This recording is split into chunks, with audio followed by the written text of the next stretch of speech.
While a written word might have multiple definitions, we can usually determine its intended meaning through context. In speech, however, a word can take on additional layers of meaning. Tone of voice, the relationship between speakers, and expectations of where a conversation will go can imbue even words that seem like filler with vital information. This is where and come in. Or a and tutoa and ito and anyo. Linguists call these filled pauses, which are a kind of hesitation phenomenon. And these seemingly insignificant interruptions are actually quite meaningful in spoken communication. For example, while a silent pause might be interpreted as a sign for others to start speaking, a filled pause can signal that you're not finished yet. Hesitation phenomena can buy time for your speech to catch up with your thoughts.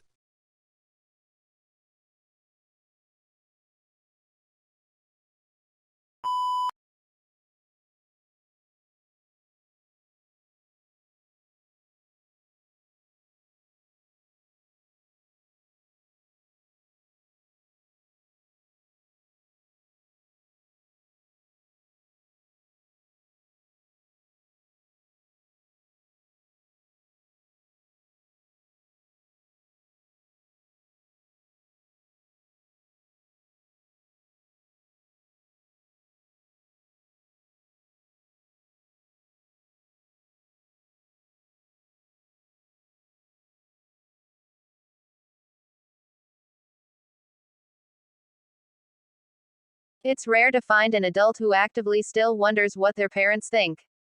But that isn't to say that we aren't wondering about our value in more general terms.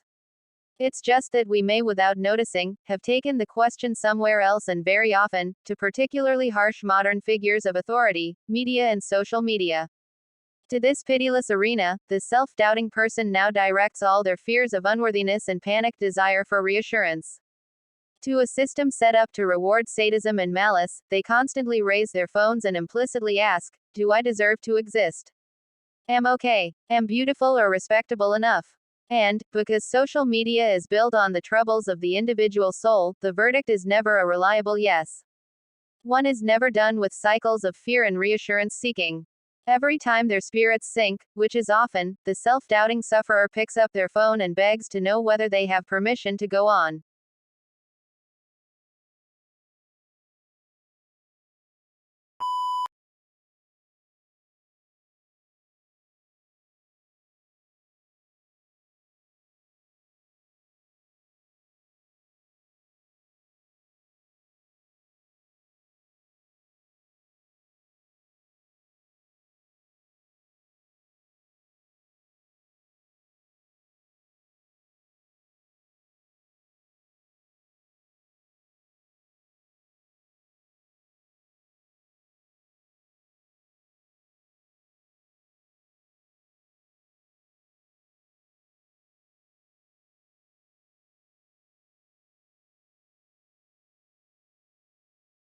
There is no denying that the concept of family has certainly changed in American society over the last few decades.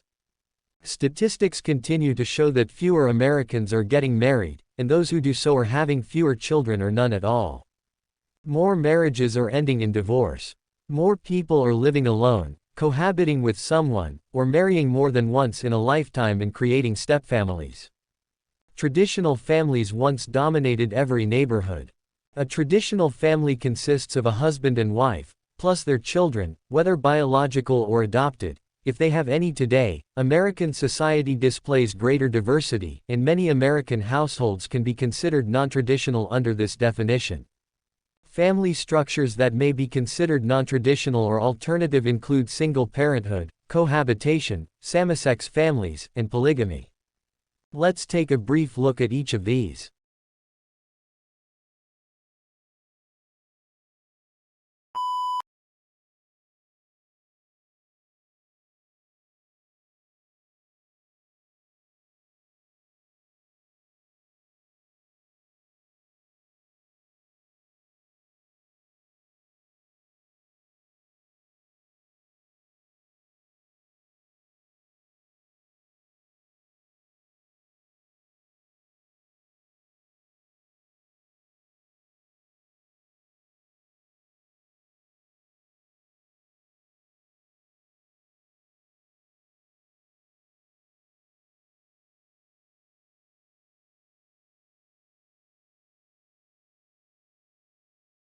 But you can see from the relatively crooked and narrow streets of the city of Rome as they look from above today, you can see that again, the city grew in a fairly ad hoc way, as I mentioned. It wasn't planned all at once. It just grew up over time, beginning in the 8th century BC. Now this is interesting. Because what we know about the Romans is when they were left to their own devices and they could build the city from scratch, they didn't let it grow in an ad hoc way. They structured it in a very methodical way. That was basically based on military strategy, military planning. The Romans, they couldn't have conquered the world without obviously having a masterful military enterprise. And everywhere they went on their various campaigns, their various military campaigns. They would build camps, and those camps were always laid out in a very geometric plan along a grid.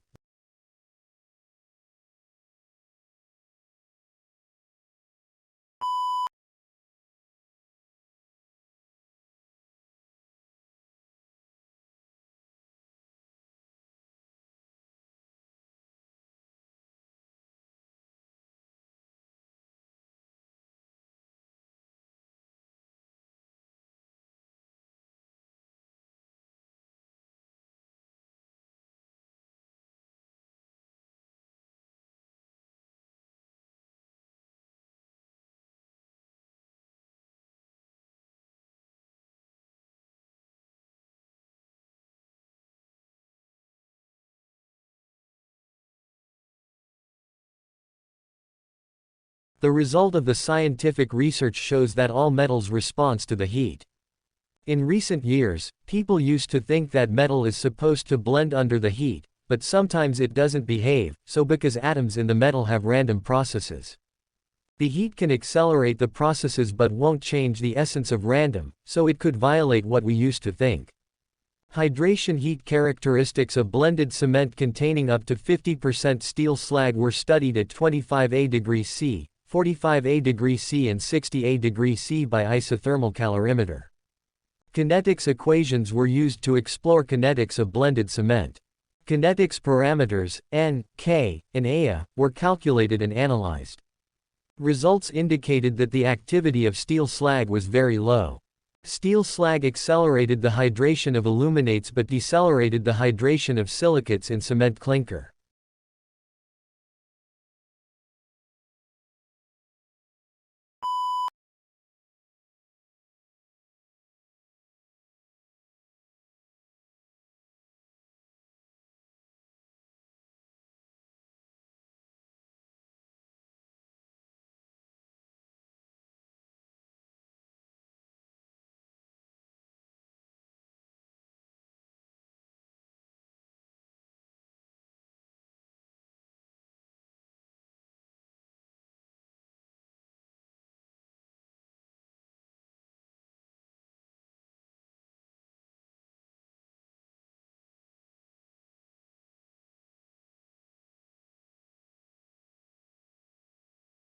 The major currency of our reward system is dopamine, an important chemical or neurotransmitter.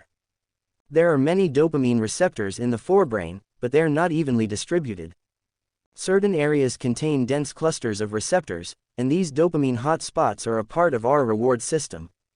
Drugs like alcohol, nicotine, or heroin send dopamine into overdrive, leading some people to constantly seek that high, in other words, to be addicted. Sugar also causes dopamine to be released, though not as violently as drugs. And sugar is rare among dopamine-inducing foods. Broccoli, for example, has no effect, which probably explains why it's so hard to get kids to eat their veggies. Speaking of healthy foods, let's say you're hungry and decide to eat a balanced meal. You do, and dopamine levels spike in the reward system hotspots. But if you eat that same dish many days in a row,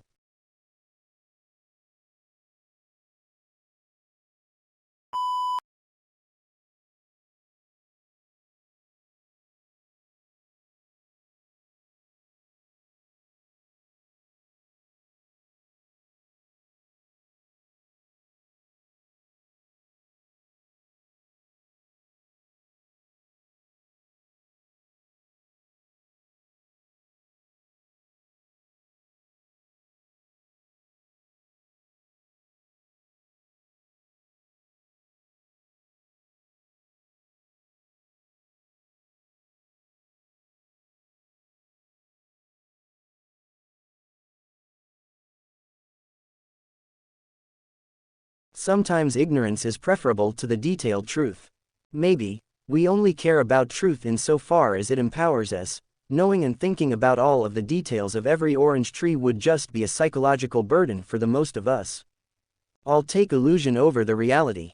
But can't help but ask, is it possible that the mind is actually accessing a deeper kind of truth? Maybe, the mind is separating the signal from the noise. But what constitutes signal versus noise?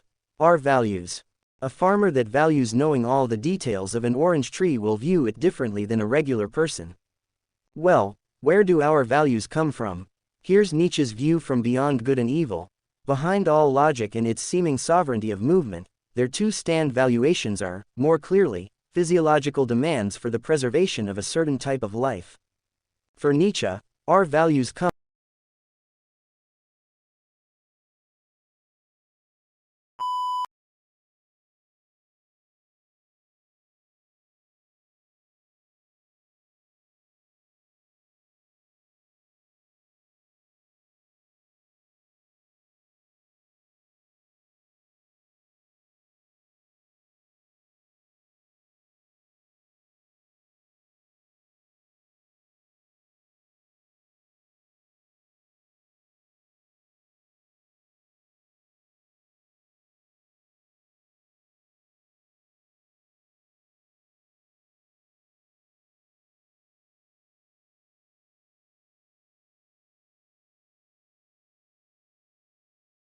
Well, according to the American Psychiatric Association, addiction is a complex condition of the brain where a person has compulsive substance use despite there being harmful consequences. People with addiction tend to have an intense focus on what they're addicted to the point where it takes over their life. What makes it so hard to break an addiction is that it can change the way your brain is wired, giving you harsh cravings that make it difficult to stop.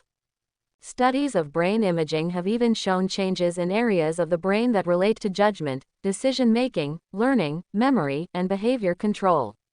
So, is this what's happening with Facebook and social media? It's hard to say for sure.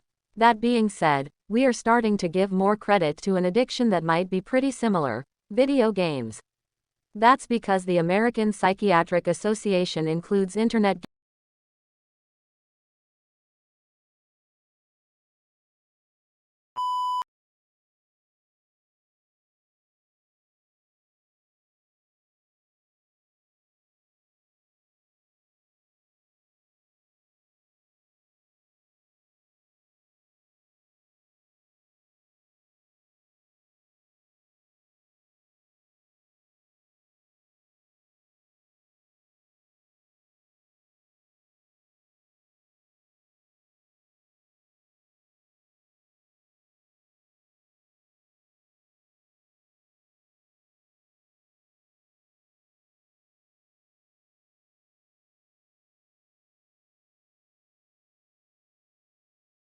An ant is pretty stupid.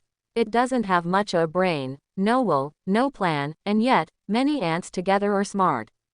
An ant colony can construct complex structures. Some colonies keep farms of fungi, others take care of cattle. They can wage war or defend themselves. How is this possible? How can a bunch of stupid things do smart things together?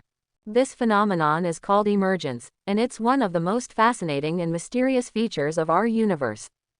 In a nutshell, it describes small things forming bigger things that have different properties than the sum of their parts. Emergence is complexity arising from simplicity, and emergence is everywhere. Water has vastly different properties to the molecules that make it up, like the concept of wetness.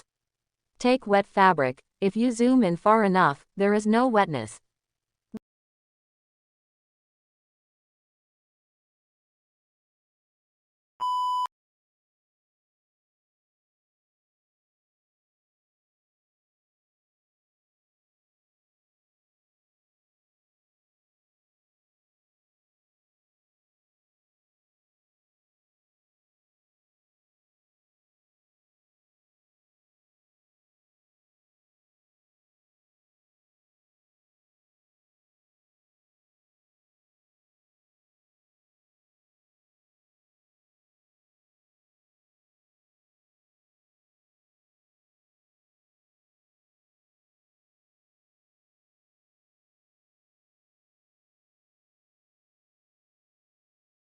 As a speech-language pathologist and as a multilingual mother of bilingual children, I am finding myself shocked and confused at the number of parents I run into who have chosen not to speak their native language to their children for various reasons, or who have been persuaded to believe that speaking their native language to their children will hurt them socially or academically if the primary language of the community is different. So why should parents talk to their children in their native language? The first and simplest reason is that it is the language in which they are likely to be most dominant or proficient, which in turn is the language in which they are able to provide quality language input as well as support effectively and consistently. Even if a parent is able to pick up the language of the community, that parent's vocabulary, grammar skills, and ease of communication will probably remain stronger in the native language.